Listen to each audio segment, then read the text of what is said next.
É importante notar que São Lucas, ele deixa aqui bem claro que esses fariseus eram inimigos de Jesus. E com essa cura, essa libertação que ele fez nessa mulher, causou ainda mais excitação para que eles pudessem ficar mais enfurecidos por causa da resposta que ele acabou dando. Uma mulher encurvada há 18 anos, Jesus atribui essa forma em que ela estava como uma opressão demoníaca. Tanto que ele diz: vocês acham que eu ia deixar Satanás ainda ficar oprimindo essa mulher durante 18 anos? De forma espiritual, nós percebemos aqui o quê? O peso dos pecados dessa mulher levou ela a ficar encurvada. O pecado causa isso. O pecado causa tristeza, o pecado causa depressão, que é um estágio maior de tristeza. O pecado nos faz ficar doentes, nos deixa doentes. E se nós não pedirmos a Deus a graça de sairmos desta vida de pecado, essa doença vai nos atormentar durante toda a nossa vida. Veja que eu estou falando assim a nível espiritual, não estou dizendo que toda doença tem proveniência do demônio, viu? Senão agora, pessoal, aí a gente ouve até essas pregações desses pentecostais que ficam dizendo que qualquer doença é do diabo, é do diabo, é do diabo. Não. A doença é uma situação que nós entramos depois que o pecado entrou no mundo. Então, a doença, entre aspas, é algo natural, que não deveria ser. No paraíso, ninguém ficava doente. E nem no céu, ninguém vai ficar doente. Mas, graças a Deus, né, temos os médicos aí que nos ajudam, com toda a ciência que é feita, que nos ajudam a sairmos deste grau também de enfermidade. Mas voltemos ao que eu estava falando. O pecado. O pecado deixou aquela mulher encurvada. Por isso eu queria voltar para a primeira leitura que nós temos visto durante esses dias, que é da carta aos Romanos. São Paulo está dizendo que aqueles que vivem segundo a carne, ou seja, aqueles que vivem no pecado, não agradam a Deus, não podem agradar a Deus. Aí ele fala que nós vivemos segundo o Espírito que nós recebemos. São Paulo aqui está fazendo uma alusão ao batismo.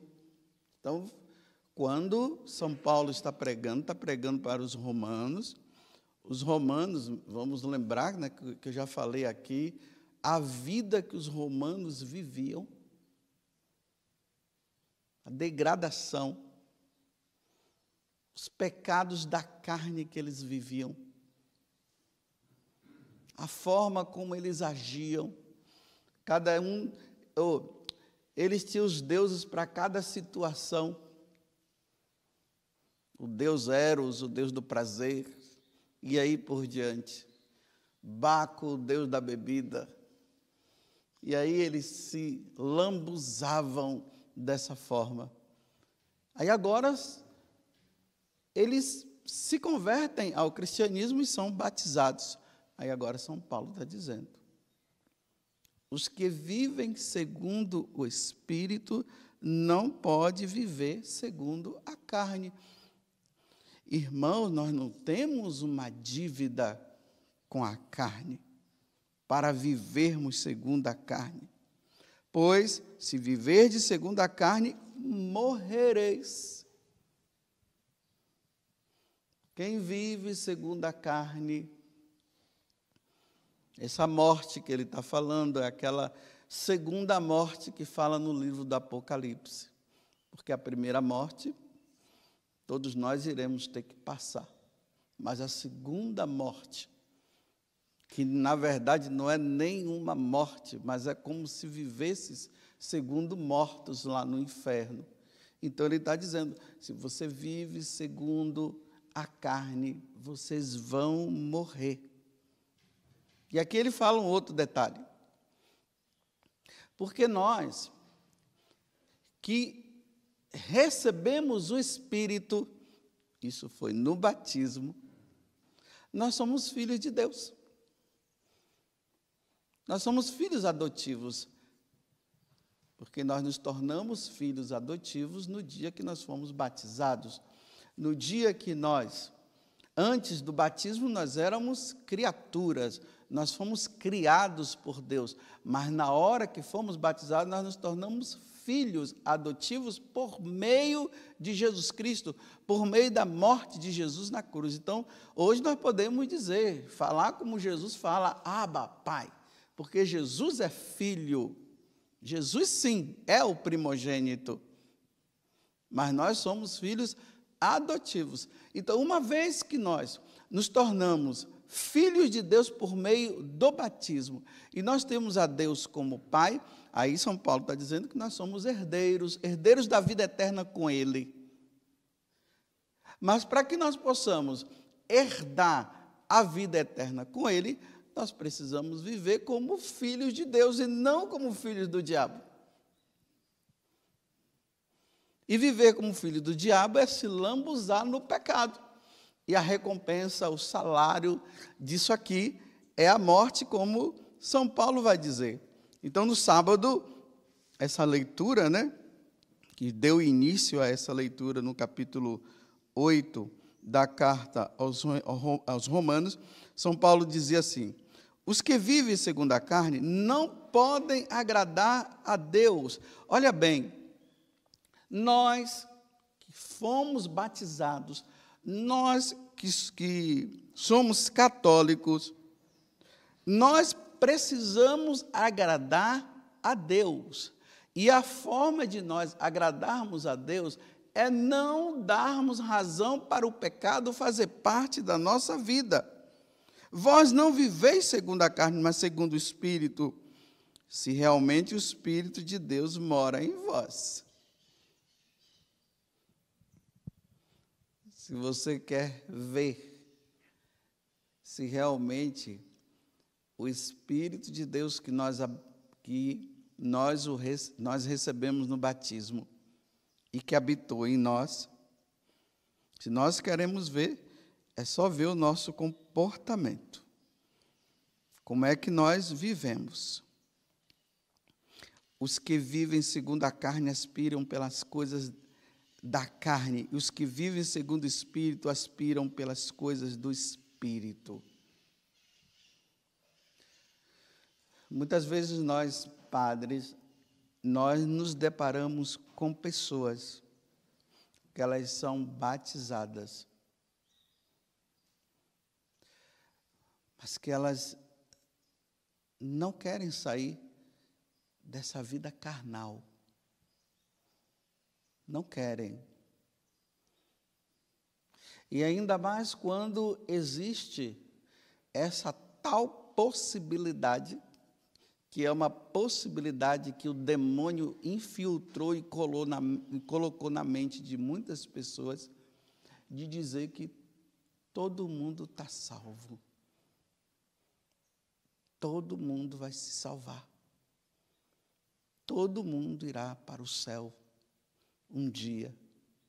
Então, uma vez que todo mundo vai para o céu, vocês estão acostumados a ouvir eu falar isso, eu vou sempre falar, porque os tempos que nós vivemos, não dá para se esquecer isso, eu tenho que ficar falando sempre, porque há uma investida contrária de Satanás para nos enganar. Então, tem aqueles que são batizados, dizem ser católicos, e eles dizem que na vida que eles levam, que é a vida errada, eles vão se salvar do mesmo jeito. Não, não vai se salvar. Só se salva quem leva uma vida santa. Só se salva quem abandonou verdadeiramente o pecado e não vive no pecado. Nós que estamos aqui nessa capelinha pequena, nós deveríamos ser aqueles que não caem em pecado mortal. É isso que São Paulo está dizendo. Nós não deveríamos ser pessoas carnais, mas espirituais.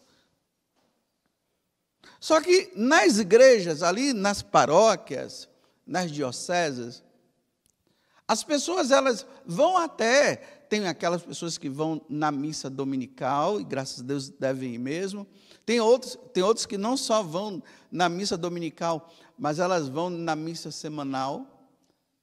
Elas praticam, elas fazem isso, mas elas vivem uma vida na carne. Elas se lambuzam no pecado como os pagãos vivem, como os pagãos fazem.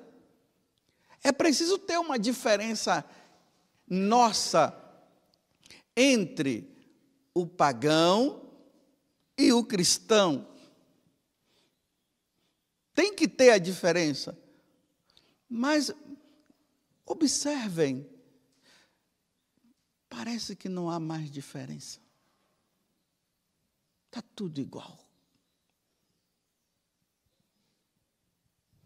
Nós que deveríamos cair apenas nesses pecados, como o povo diz, Padre, eu vim me confessar e vim falar os pecados do dia a dia. E quais são os pecados do dia a dia?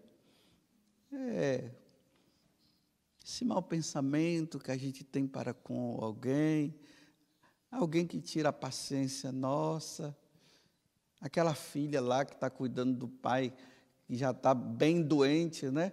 E acaba tirando a paciência. Porque tira a paciência, né? Tem uns velhinhos aí que tiram a paciência, estão doentinhos, mas tira a paciência. Mas não é que a pessoa queira, tira, não tem jeito. Esses pecadinhos do dia a dia, que não deveria existir, mas faz parte, infelizmente, da fraqueza humana. Mas nós cairmos em pecado mortais, roubo, os pecados contra a castidade.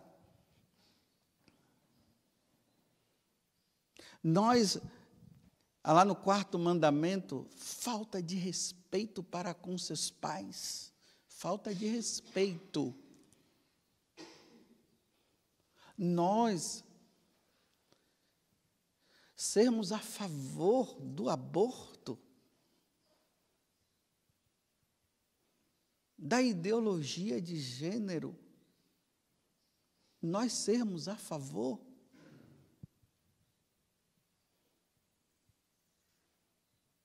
Acharmos que isso está correto, que não tem problema. Não, isso é da carne, não é do espírito, isso não vem de Deus.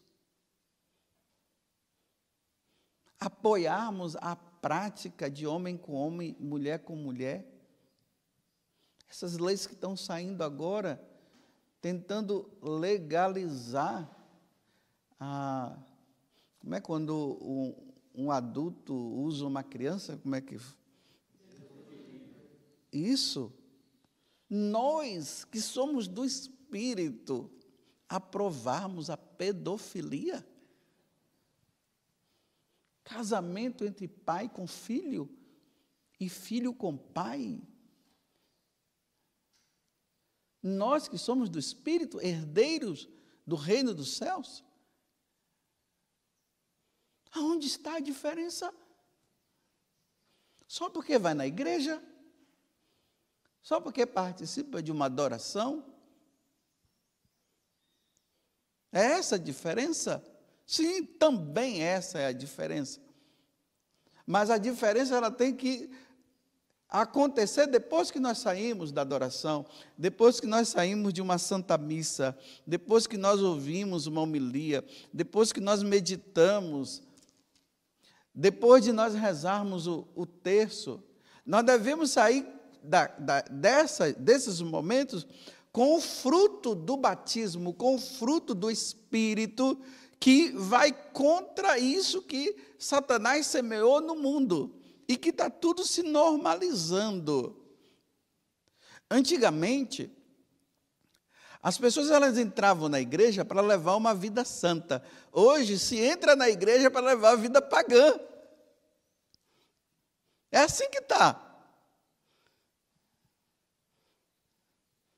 Os apoiadores da carne, e está tudo bem, está tudo maravilhoso. O importante é que Deus é bom e Deus é misericordioso, mas Deus é bom e Deus é misericordioso, mas nós não criamos vergonha na cara. Como é que um batizado, um que vive no Espírito, que faz, que reza e faz tudo, e apoia o tal casamento de segunda união, que não é casamento, na verdade, né? Mas fala casamento de segunda união, mas não é casamento. Casamento é um só. Como é que apoia?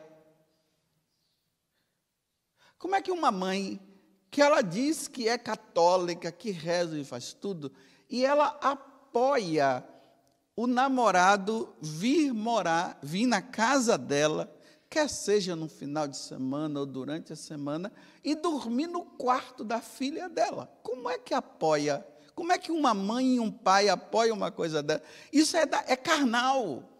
Isso não é do Espírito. Isso não é de Deus. Quando é que um rapaz e uma moça podem dormir no mesmo quarto? Quando estão casados. Quando estão namorando e quando são noivos, não pode. Como é que um pai e uma mãe permite da filha ir para a casa do namorado no final de semana e passar o final de semana lá? É colocar a filha na mão do bandido. É entregar a filha. Ah, sabe por quê, padre? É que eu não quero que minha filha vá no motel. Mas você já fez da sua casa um motel.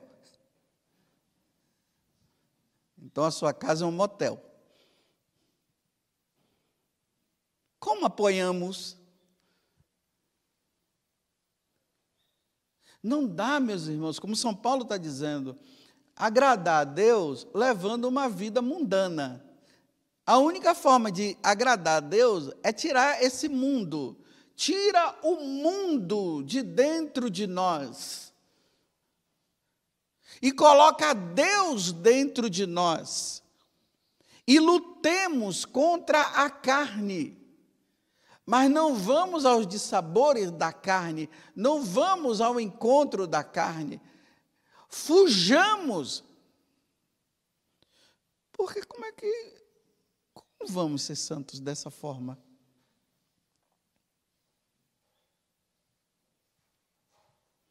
Eu sempre falo para as pessoas, e isso eu estou incluído também.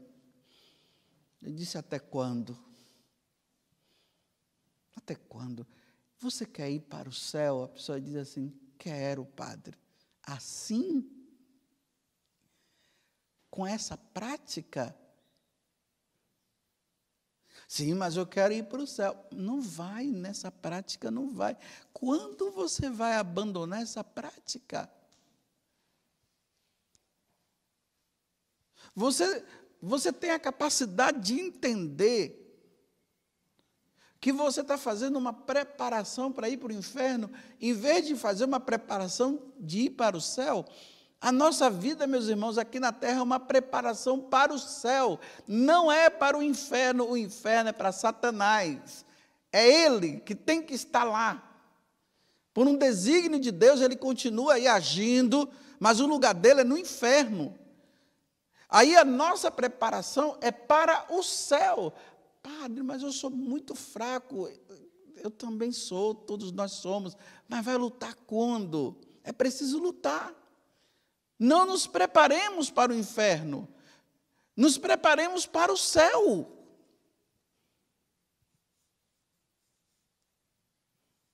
Mas termino. Mas com essa palavrinha de Satanás, que entrou na igreja, que todo mundo está salvo, que ninguém precisa se preocupar não, porque Deus é misericordioso, pode continuar nessa vida assim. Aí tem aqueles que orientam, meu filho, o importante é que você está sendo feliz. Você está sendo feliz? Não, então continua fazendo isso, meu filho. O importante é ser feliz. Aqui nesse mundo, nós só não podemos ser pessoas tristes, mas vamos ser felizes. E se a felicidade é pecar, então pequemos e sejamos felizes. Porque quando não se peca, fica triste, então é melhor ser feliz pecando. Então vai pecando. Né? Você, como se fala, né? Padre, eu vivo junto com uma pessoa. O que é que eu devo fazer? Minha filha, você é feliz? Olha, nós nos separamos, eu separei do meu marido, estou com outra pessoa agora. Aí veja a resposta que se dá. Você é feliz? Então, minha filha, o importante é ser feliz. Seja feliz. Você já viu algum pecado que não causa, entre aspas, uma felicidade? Tem algum pecado que não cause felicidade? Até o cara que mata o outro, ele sente feliz porque matou o outro, se vingou. Mas que felicidade é essa? A felicidade carnal? Ou a felicidade que vem do Espírito? Existe felicidade maior do que essa? Venci o pecado. Não tem felicidade maior do que essa. A outra é engano. A outra é mentira. A outra não nos tornará herdeiros do reino dos céus. Louvado seja nosso Senhor Jesus Cristo e a nossa Mãe Maria Santíssima.